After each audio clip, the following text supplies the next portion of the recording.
Hey, Saturday evening, and we're in that time between late afternoon and early evening. When we got home this afternoon, there was still light in the sky at 5 o'clock, and oh gosh, I need to see that.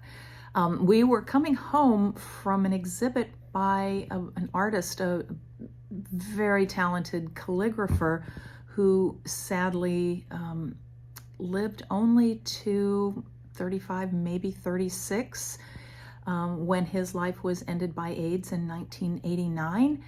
He was the brother of a dear friend of mine, and she put together this exhibit today, and it was such a beautiful reflection on his work, and it was just very meaningful. And she also arranged to get his panel from the AIDS quilt, which was also hanging. And gosh, there were a lot of choked up moments today. It was wonderful to honor him.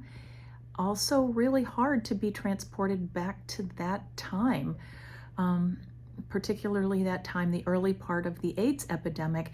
And what's interesting is on the drive home, there was a little bit of coverage on the radio about the early time of the AIDS epidemic, and how people were ostracized, and the government didn't acknowledge it for 4 years. The president at the time, Ronald Reagan, didn't say AIDS